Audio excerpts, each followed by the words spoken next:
Un millionnaire a entendu la femme de ménage parler arabe au téléphone et a été surpris. C'était un après-midi ordinaire dans le grand appartement de Paris de François Leclerc, un homme d'affaires prospère, mais solitaire. Habillé dans son costume parfait, il était concentré sur un rapport important quand, soudain, il entendit une voix douce venir de la pièce voisine. C'était Nadia, sa femme de ménage, qui parlait arabe au téléphone. Le son de sa voix le fit s'arrêter un instant. Jamais il n'avait entendu Nadia parler une langue étrangère. Cela éveilla une curiosité qu'il n'avait pas ressentie depuis longtemps.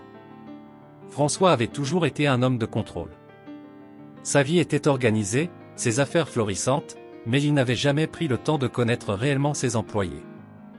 Nadia, d'origine marocaine, travaillait pour lui depuis plusieurs années, mais il n'avait jamais cherché à en savoir plus sur elle. Il la voyait juste comme une employée qui faisait son travail efficacement. Pourtant, en l'entendant parler arabe, une sorte de voile se leva dans son esprit. Pourquoi ne savait-il pas plus sur elle? Pourquoi était-elle restée dans l'ombre de son propre monde? Il se leva et se dirigea vers la cuisine où Nadia était en train de nettoyer. Il s'arrêta, légèrement hésitant, avant de lui poser la question. « Excuse-moi, Nadia, commença-t-il, avec une curiosité qu'il n'avait jamais ressentie pour elle. « Tu parles arabe ?» Nadia, surprise par la question, se tourna lentement. « Oui, monsieur Leclerc. C'est ma langue maternelle. » François la fixa un moment. « Pourquoi ne m'as-tu jamais dit ça ?» Nadia haussait les épaules en souriant. « Je n'ai jamais pensé que cela vous intéresserait. » François ressentit un mélange d'intérêt et de gêne. Comment avait-il pu négliger un aspect aussi fondamental de sa vie? C'était la première fois qu'il se rendait compte à quel point il ignorait la personne qui travaillait à côté de lui, jour après jour. « Tu n'as jamais parlé de toi, de ta vie, de ton passé, dit-il, presque sur un ton désolé. Nadia baissa les yeux un instant. « Il n'y a pas grand-chose à dire. Je suis arrivé jeune en France, et j'ai dû apprendre à survivre ici. Ma famille est loin, et j'ai dû me débrouiller seul. » François, qui avait toujours eu une vision limitée de ses employés, était maintenant complètement captivé par ses paroles. « Pourquoi ne m'as-tu jamais parlé de tout cela ?» demanda-t-il, sincèrement curieux. Nadia expliqua qu'elle était venue en France dans l'espoir d'une vie meilleure, mais que son chemin n'avait pas été facile. Elle parlait de ses luttes pour s'intégrer, de son combat pour apprendre la langue et se faire une place dans cette société. François écoutait attentivement, comme si, pour la première fois, il voyait Nadia sous un jour nouveau. Ce n'était plus juste une femme de ménage. C'était une personne avec un passé, des rêves et des défis. « Je n'ai jamais pris le temps de vraiment te connaître, dit-il, une pointe de regret dans sa voix. « Tu sais, ajouta Nadia, il y a quelque chose que je pourrais faire pour toi. Si tu veux vraiment développer ton entreprise, il faut que tu t'ouvres au marché arabe. Je connais les contacts, je parle la langue, et je peux t'aider à étendre ton réseau. » François la regarda avec étonnement. « Tu veux m'aider à faire ça? Mais, comment? » Nadia haussait les épaules. « Je connais des personnes, et je sais comment fonctionner dans ces marchés. Ce ne serait pas difficile. » François, toujours surpris par la proposition, n'avait jamais envisagé que Nadia puisse avoir une telle expertise. Il avait l'habitude de prendre toutes les décisions dans son entreprise, mais cette fois, quelque chose en lui l'incitait à l'écouter. « Montre-moi ce que tu as en tête, dit François après un moment de réflexion. Il n'était pas certain de vouloir accepter son aide, mais il ressentait un intérêt croissant. Peut-être était-il temps de voir ses employés autrement, de leur accorder plus de confiance. Nadia sourit, contente qu'il accepte, et commença à lui exposer ses idées. Cet instant marquerait le début de quelque chose de nouveau entre eux, quelque chose qui changerait leur relation à jamais. Les jours qui suivirent furent marqués par des discussions intenses entre François et Nadia. Elle lui expliqua les subtilités du marché arabe, lui parlant de la culture, des affaires et des relations qui existaient dans ce monde qu'il ne comprenait pas encore. François, d'habitude si confiant dans son expertise, se sentit vulnérable, mais il appréciait la manière dont Nadia lui présentait les choses. Elle n'était pas seulement une employée, mais une partenaire qui l'aidait à ouvrir une nouvelle porte qu'il n'avait jamais envisagée. « C'est fascinant ce que tu sais, lui dit-il, le regard brillant de curiosité. Je n'aurais jamais pensé à tout ça. » Au fil des semaines, ils commencèrent à travailler ensemble. Nadia devint une alliée précieuse pour François, l'aidant à tisser des liens avec des clients potentiels, à comprendre les dynamiques de marché et à naviguer dans un univers complexe qu'il n'avait jamais pris le temps d'explorer. Parallèlement, François se rendait compte que ses interactions avec Nadia devenaient de plus en plus humaines, moins professionnelles. Il la trouvait non seulement compétente, mais aussi pleine de sagesse. Il s'étonnait de la façon dont elle semblait comprendre les choses plus profondément que lui. Un jour, alors qu'il travaillait sur une présentation importante pour un investisseur potentiel, François sentit une émotion qu'il n'avait pas ressentie depuis longtemps. Il était en train de regarder Nadia, concentré sur l'ordinateur, quand il eut une révélation. Il ne voyait pas seulement une employée. Il voyait une femme qui avait un passé, des rêves, et qui avait tout sacrifié pour sa famille et son avenir. Cela éveilla en lui des sentiments qu'il avait longtemps ignorés, des émotions qu'il ne savait pas comment gérer. Il se sentit déstabilisé, presque vulnérable. Ce soir-là, après une longue journée de travail, ils se retrouvèrent autour d'un café dans la cuisine de l'appartement. « Tu sais, commença François en brisant le silence, je ne me suis jamais permis de connaître mes employés, mais toi, Nadia, tu es différente. Tu m'as fait voir les choses autrement. » Nadia le regarda, un sourire timide aux lèvres. « Ce n'est pas la première fois que tu me le dis, répondit-elle doucement. » François, un peu gêné, détourna le regard, ne sachant pas s'il devait dire plus. Il n'était pas habitué à se livrer aussi facilement. « Je suis content d'avoir pris ce risque avec toi, continua-t-il, se sentant soudainement plus vulnérable qu'il ne l'avait jamais été. Nadia lui adressa un sourire chaleureux. « Tu n'es pas aussi fermé que tu veux le faire croire, François. » Ces mots touchèrent une corde sensible chez lui. Il avait toujours eu du mal à montrer ses émotions, à être vulnérable, et Nadia, sans le savoir, venait de briser cette barrière qu'il s'était construite. Le lendemain, alors qu'il discutait des prochains projets, François se sentit un peu nerveux. Il s'aperçut qu'il attendait avec impatience les moments passés avec Nadia, et cela le perturbait. Pourquoi ressentait-il cela pour quelqu'un qu'il connaissait à peine? Il se souvint de sa vie passée, de ses relations brisées, et se demanda si le fait d'ouvrir son cœur à quelqu'un pourrait réellement changer sa vie. Nadia, de son côté, restait concentrée sur le travail, mais un changement subtil dans son comportement laissait penser qu'elle aussi ressentait quelque chose de différent. Un soir, alors qu'ils sortaient ensemble pour une réunion importante avec des partenaires commerciaux, ils se retrouvèrent seuls dans une petite ruelle après avoir quitté le restaurant.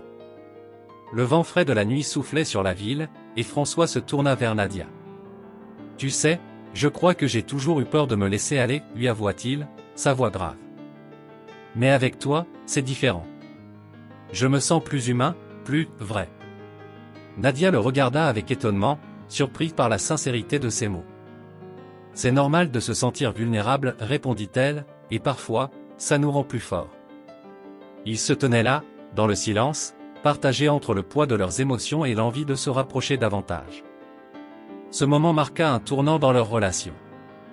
François commença à se rendre compte que ce qu'il pensait être le succès n'était plus ce qu'il recherchait.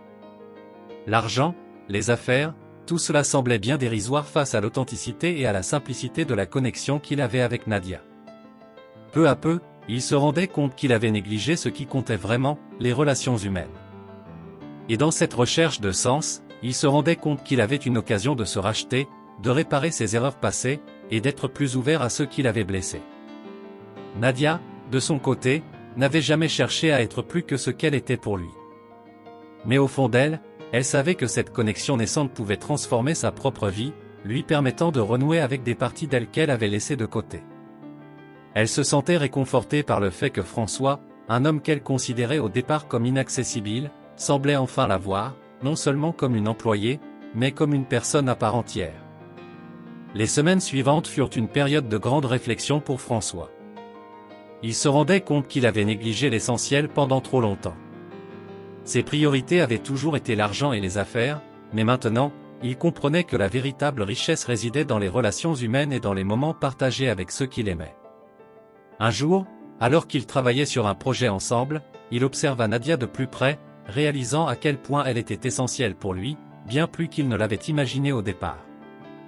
Son sourire, sa capacité à écouter et à comprendre les gens, tout cela était devenu indispensable à ses yeux. François décida de faire un pas vers elle. Il lui proposa de sortir dîner un soir, loin du bureau et des préoccupations professionnelles. « Tu veux bien dîner avec moi ce soir ? Juste toi et moi, sans travail ?» lui demanda-t-il, hésitant mais sincère. Nadia le regarda, surprise par sa proposition. « Bien sûr, pourquoi pas ?» répondit-elle, un sourire timide aux lèvres. François était ravi, mais aussi nerveux. Ce dîner, plus intime que leurs précédentes interactions, marquait un tournant dans leur relation, et il ne savait pas vraiment comment cela se passerait. Le soir du dîner arriva, et François, vêtu d'un costume simple mais élégant, attendait Nadia dans un restaurant charmant du centre de Paris. Il n'avait jamais ressenti une telle nervosité avant une rencontre professionnelle. Quand Nadia arriva, sa beauté simple mais éclatante lui coupa le souffle. Elle portait une robe élégante, mais discrète, et son regard, à la fois confiant et un peu incertain, lui donna l'impression qu'elle avait aussi un poids sur le cœur. Ils s'assirent à une table tranquille, loin des regards curieux. La conversation débuta doucement, mais peu à peu, elle devint plus personnelle. « Alors, comment as-tu vécu tous ces changements depuis que tu as commencé à travailler avec moi ?» demanda François, tentant de briser la glace. Nadia réfléchit un instant, puis répondit « C'est étrange. Au début, j'étais juste une employée, mais maintenant, c'est plus que ça. C'est comme si, de manière inattendue, nos vies se sont croisées. C'est compliqué, mais aussi beau. » François la regarda intensément. « Tu as raison. Je me rends compte qu'il y a beaucoup de choses que j'ai négligées dans ma vie, des choses qui comptent vraiment. » Nadia haussait les épaules, mais un sourire sincère apparut sur son visage. « Parfois, ce sont ces choses simples qui nous apprennent le plus. » À ce moment-là, François sentit une ouverture en lui, une possibilité de renouer avec quelque chose qu'il avait perdu. Il savait qu'il avait beaucoup à rattraper. « Tu m'as aidé à voir les choses différemment, Nadia. Tu m'as appris à écouter, à être plus humain, » avoua-t-il, avec une sincérité qu'il n'avait jamais montrée à quiconque auparavant. Nadia, touchée par ces paroles, ne répondit rien immédiatement. Elle se contenta de le regarder avec un sourire chaleureux. Ce simple geste d'empathie semblait renforcer leur lien, comme si un poids venait d'être enlevé de leurs épaules respectives. Le dîner se poursuivit dans une ambiance agréable, avec des rires et des moments de complicité. À la fin du repas, François, sentant la connexion qui grandissait entre eux, se sentit plus vulnérable que jamais. « Nadia, je ne sais pas exactement ce que je ressens en ce moment, mais je sais que je veux qu'on explore cela. »« Tu veux bien ?» demanda-t-il, son regard plein d'espoir. Nadia prit un moment avant de répondre. « Je ne sais pas où cela nous mènera, François, mais je suis prête à voir où ça nous conduit, » répondit-elle, ses yeux brillant d'une lueur d'incertitude mais aussi d'envie. Cette soirée marqua un tournant décisif. Ils avaient commencé à s'ouvrir l'un à l'autre, non seulement en tant que professionnels, mais aussi en tant que personnes. Leurs conversations devinrent plus profondes, explorant leurs peurs, leurs rêves et leurs regrets. François commença à comprendre qu'il avait négligé une partie de lui-même pendant trop longtemps. Cette quête de pouvoir et de succès l'avait empêché de vivre pleinement. Nadia, quant à elle, était plus réticente à s'ouvrir complètement, mais elle sentait quelque chose de réel se créer entre eux. Les jours suivants, François se consacra de plus en plus à son travail avec Nadia. Ils réussirent à conclure des affaires importantes ensemble, mais leurs moments partagés prenaient une place croissante dans sa vie. Un après-midi, alors qu'il revenait d'une réunion, François demanda à Nadia si elle avait déjà envisagé de quitter Paris pour retourner chez elle, au Maroc. Nadia sembla hésiter avant de répondre « Je pense souvent à ma famille, à mes racines, mais j'ai aussi trouvé ici quelque chose que je ne pensais pas trouver. » François la regarda, intrigué. « Et qu'est-ce que tu as trouvé ?» Nadia sourit doucement. « Je pense que j'ai trouvé une raison de rester, une raison qui n'a rien à voir avec le travail. » Les semaines qui suivirent furent marquées par une nouvelle dynamique entre François et Nadia. Leur relation, autrefois strictement professionnelle, se transformait doucement en quelque chose de plus personnel, plus profond. François, qui avait toujours eu un contrôle absolu sur sa vie, commença à comprendre que la véritable richesse ne résidait pas dans l'accumulation d'argent, mais dans les liens humains qu'il tissait autour de lui. Le matin, avant de commencer leur travail, il se surprenait à attendre impatiemment les moments qu'il passait avec Nadia. Chaque échange, chaque sourire, chaque conversation semblait renforcer ce qu'il ressentait pour elle. Un jour, Alors qu'ils prenaient un café ensemble dans un café du quartier, François se lança dans une conversation qui le troubla lui-même. Nadia, tu sais, avant de te rencontrer, je pensais que tout ce dont j'avais besoin pour être heureux, c'était plus de succès, plus d'argent. Mais maintenant, je réalise que tout ça n'a pas de sens sans des gens comme toi autour de moi. Nadia, surprise par sa confession, le regarda longuement avant de répondre. Tu n'es pas obligé de tout expliquer, François. Parfois, on se rend compte de ce qui est vraiment important quand on se permet de se perdre un peu. François sourit en entendant ces mots.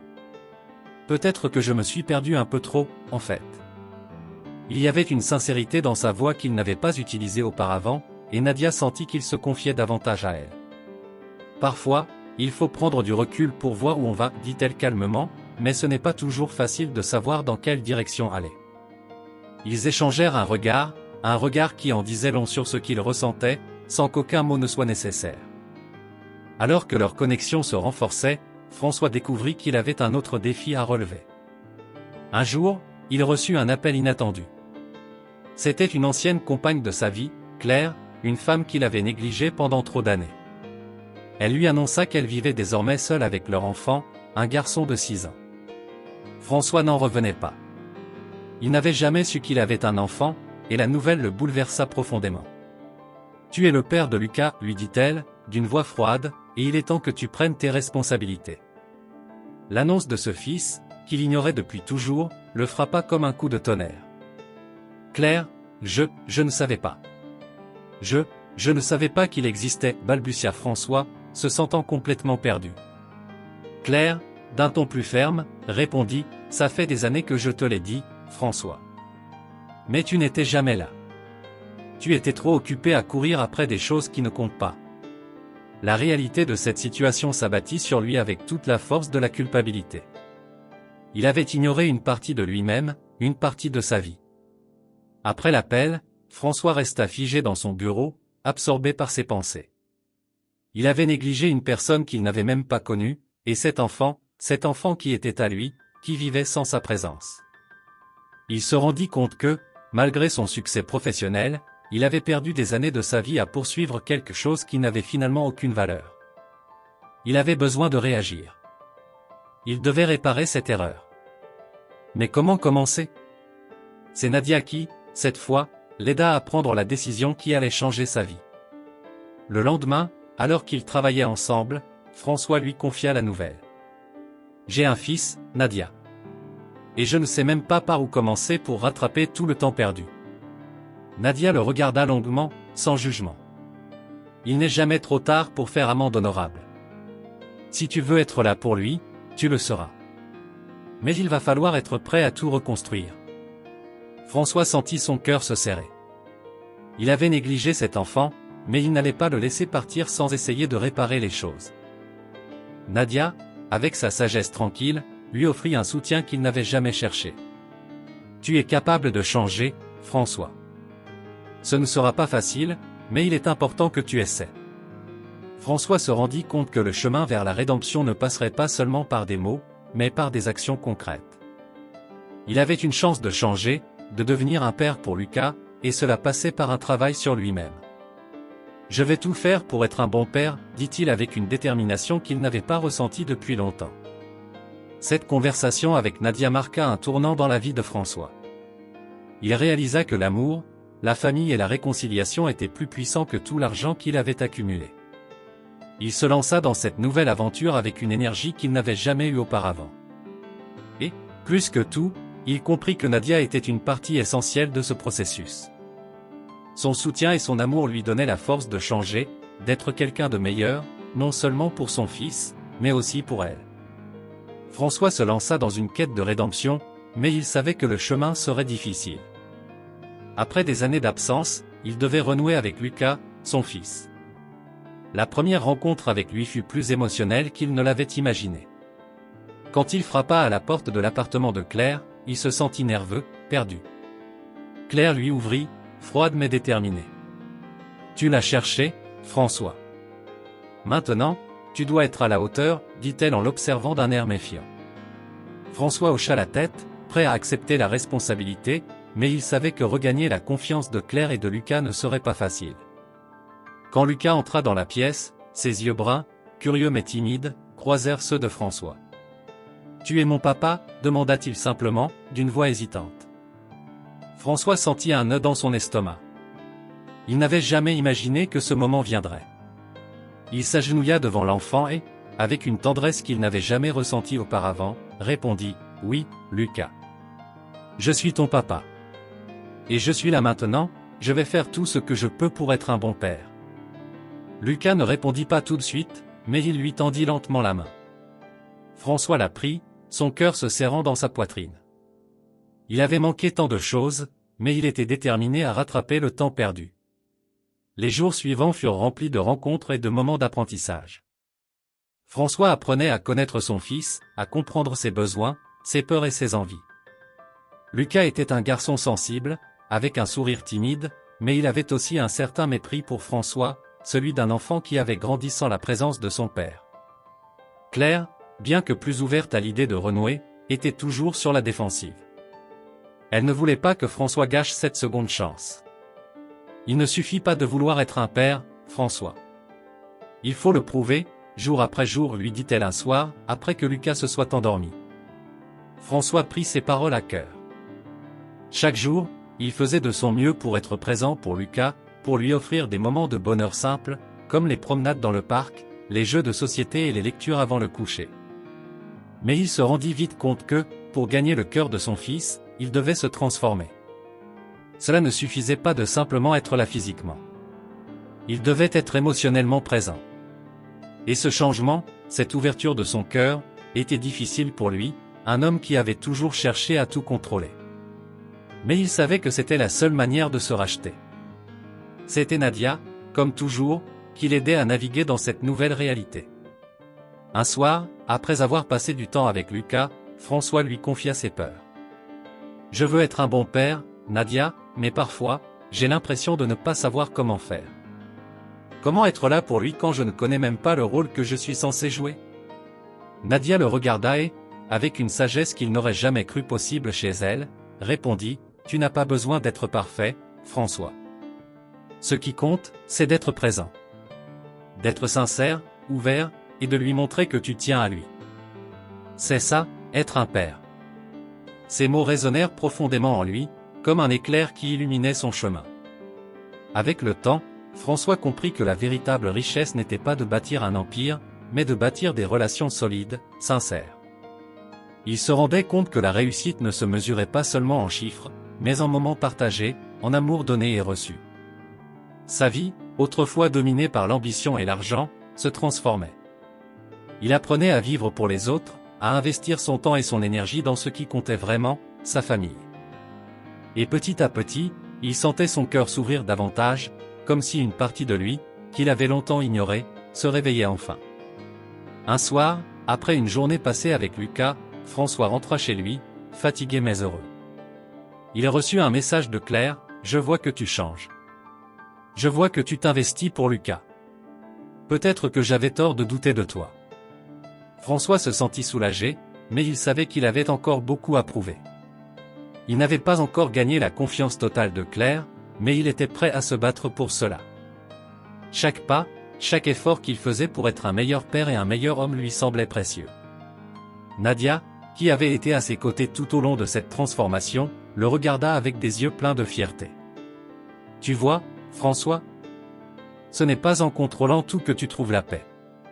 C'est en ouvrant ton cœur. » François la remercia en silence, sachant qu'elle avait été la clé de son éveil. Sans elle, sans sa guidance, il n'aurait pas eu la force de changer. Il comprit que sa relation avec Nadia n'était pas seulement professionnelle. C'était une connexion qui le poussait à être une meilleure version de lui-même. Il commençait à voir en elle non seulement une collègue, mais aussi une amie, et peut-être, un jour, bien plus que cela. Les semaines passaient, et François continuait à se consacrer pleinement à son rôle de père. Il passait de plus en plus de temps avec Lucas, apprenant à connaître les petites choses qui faisaient son bonheur. Il aimait voir son fils sourire, jouer avec ses jouets, ou même lui raconter des histoires avant de s'endormir. Mais il savait aussi que tout ne se résumerait pas à des moments simples et heureux. Il y avait des blessures profondes à guérir, des regrets à effacer. Il fallait plus que des gestes de père, il devait aussi réparer l'absence qu'il avait laissée dans la vie de Lucas. Un jour, après une activité en plein air où ils avaient joué au football ensemble, Lucas se tourna vers François, les yeux pleins de curiosité. « Papa, pourquoi tu étais jamais là avant? Pourquoi tu m'as pas vu grandir ?» demanda-t-il, un ton innocent dans la voix, mais une profonde tristesse derrière ses mots. François sentit une bouffée de culpabilité l'envahir. Il s'agenouilla devant lui, cherchant les mots justes. « Je suis désolé, Lucas. J'étais tellement concentré sur d'autres choses, sur mon travail, que je t'ai négligé. Je ne savais pas à quel point tu avais besoin de moi. Mais je suis là maintenant, et je vais faire tout ce que je peux pour être le meilleur père possible. » Lucas le regarda longtemps, puis hocha la tête, comme s'il essayait de comprendre. « Tu veux dire que tu vas rester maintenant ?» demanda-t-il d'une voix plus douce. François, touché, répondit avec une promesse ferme, « Oui, je vais rester. Je ne partirai plus. » Il comprenait que les paroles seules ne suffiraient pas, mais c'était un début. Il s'engageait à être présent, à réparer ses erreurs, même si cela prendrait du temps. Ce moment, aussi simple qu'il fût, était un tournant pour lui. Il avait franchi une étape importante en se réconciliant avec son fils. Claire, de son côté, observait cette nouvelle dynamique avec une prudence accrue. Elle avait toujours eu du mal à lui faire confiance, mais au fond, elle voyait bien que François faisait des efforts sincères. Un soir, alors qu'ils étaient tous les trois à la maison, Claire décida de lui parler franchement. « Tu sais, François, je t'en veux pour tout ce temps perdu. Mais je vois que tu veux vraiment rattraper le temps. Ce n'est pas facile, et je ne te promets pas que tout va être rose, mais je crois qu'on peut avancer ensemble. » François la regarda dans les yeux, reconnaissant. « Je sais que tu as des raisons de me douter, Claire. Je n'attends pas ton pardon tout de suite, mais je vais te prouver que je peux être le père que Lucas mérite. Et, peut-être, celui que tu as mérité aussi. » Les mots de François résonnaient sincèrement, et Claire, bien qu'encore sceptique, sentit une lueur d'espoir. Elle n'avait jamais vu François aussi vulnérable, aussi engagé. Cela ne signifiait pas qu'elle oubliait tout ce qu'il avait négligé, mais elle savait qu'il commençait à comprendre la vraie signification de la paternité. Nadia, qui les avait soutenus tous les deux tout au long de ce processus, était là, comme un guide silencieux mais essentiel.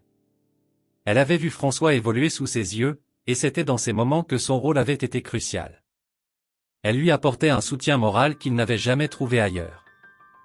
Un jour, après une rencontre avec Claire et Lucas, François ressentit un besoin pressant de parler à Nadia. Ils se retrouvaient souvent après une longue journée de travail, discutant des défis professionnels et personnels qu'ils rencontraient. Mais cette fois, François voulait lui parler de quelque chose de plus intime. « Nadia, commença-t-il, je sais que j'ai beaucoup de choses à réparer, mais j'ai l'impression que sans toi, je n'aurais pas trouvé la force de tout cela. Tu m'as appris à être plus humain, plus ouvert.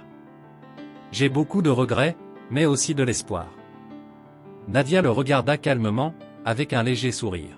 « Tu as fait beaucoup de progrès, François. Mais ne te laisse pas rattraper par tes erreurs passées. Ce qui compte, c'est maintenant. » Ils étaient là, à discuter de leur avenir, de ce qu'ils allaient devenir, non seulement professionnellement mais aussi personnellement. François commençait à se rendre compte qu'il avait négligé une partie de sa vie qu'il ne pouvait plus ignorer. Il était en train de découvrir que les liens humains qu'il avait formés avec ses proches étaient la véritable richesse qu'il cherchait. Il n'avait plus besoin de prouver quoi que ce soit à quiconque. Il voulait juste être là pour Lucas, pour Claire, et pour ceux qu'il aimait. Un soir, alors qu'il rentrait chez lui après une journée de travail, François se sentit soudainement submergé par la réalité de ce qu'il avait vécu. Il se tenait dans l'entrée de son appartement, regardant la photo de Lucas, et se demanda s'il allait vraiment être à la hauteur de tout ce qu'il avait promis. Mais alors, il pensa à Nadia, à son soutien indéfectible, et il se sentit apaisé. Il savait qu'il n'était pas seul dans ce chemin difficile. Et il se promit, à lui-même et à Lucas, qu'il ferait tout pour être là, jour après jour. Les mois passèrent, et François commença à voir les résultats de ses efforts. Son lien avec Lucas se renforçait chaque jour.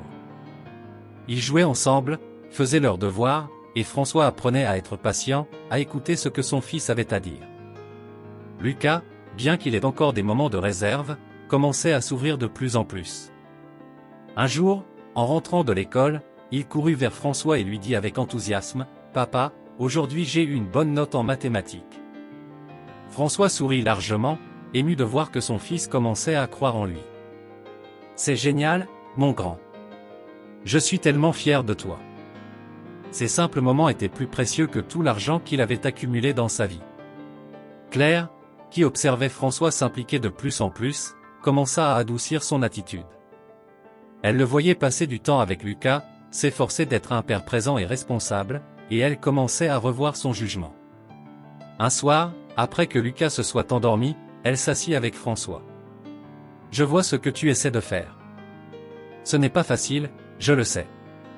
Mais je crois que tu es vraiment en train de changer. Et même si c'est difficile pour moi, je suis prête à essayer. » François la regarda, surpris par ses paroles. « Je ferai tout pour vous, Claire. Tout ce que je peux faire pour réparer mes erreurs. » Elle sourit doucement. « Tu sais, c'est tout ce que j'ai toujours voulu entendre. » La réconciliation entre François et Claire n'était pas encore totale, mais il sentait que les fondations étaient posées. Il continuait à gagner petit à petit sa confiance. Mais au-delà de cela, il avait découvert un nouveau sens à sa vie. Il avait compris que l'amour, la famille et les liens humains étaient bien plus importants que le succès matériel. Nadia, qu'il avait soutenue tout au long de ce chemin, était devenue une partie essentielle de sa vie. Bien que leur relation ait toujours été professionnelle, François commençait à ressentir quelque chose de plus profond pour elle. Il avait appris à apprécier sa sagesse, sa simplicité et sa manière d'être. Un soir, alors qu'il finissait de travailler sur un projet important, François se tourna vers Nadia. « Tu sais, je crois que j'ai enfin trouvé la paix avec tout cela. Avec Lucas, avec Claire, et même avec moi-même. » Nadia lui sourit. « C'est bien, François. Tu as pris du temps pour ce qui compte vraiment. » Il la regarda, sentant son cœur s'accélérer. « Tu m'as aidé à voir tout ça, Nadia. Tu as toujours été là, même quand je ne voyais rien. » Nadia détourna légèrement le regard, comme si elle était gênée. « Je n'ai fait que t'aider à trouver ta propre voie. Mais je suis heureuse que tu sois arrivé là. » François sentit une émotion intense le traverser. Il réalisa qu'il ne voulait plus vivre dans l'ombre de ses erreurs passées. « Et toi, Nadia? Qu'est-ce que tu veux ?» lui demanda-t-il, une question qu'il n'avait jamais posée auparavant. Elle sembla surprise par sa question. « Je veux que tu sois heureux, François. C'est ce qui compte pour moi. » François sentit une chaleur dans son cœur. C'était la première fois qu'il avait une telle conversation avec elle. « Je veux que tu sois dans ma vie, Nadia. Non seulement pour le travail, mais aussi pour tout ce qu'on construit ensemble. » Nadia le regarda en silence pendant un moment, avant de lui répondre, simplement, « Je suis là, François. Et je serai là, peu importe ce qui arrive. » Leur relation, bien que toujours pleine de retenue, évoluait lentement vers quelque chose de plus profond. François savait qu'il avait encore beaucoup de choses à apprendre, et que son chemin vers la rédemption et l'amour était encore en construction. Mais il avait désormais l'intention de vivre chaque jour avec honnêteté, vulnérabilité et amour. En rentrant chez lui ce soir-là, il se sentit prêt à affronter tout ce qui viendrait, que ce soit dans sa relation avec Lucas, avec Claire, ou même avec Nadia. Quelques jours plus tard, François eut l'idée d'organiser une petite soirée pour célébrer ses progrès avec Lucas, Claire et Nadia.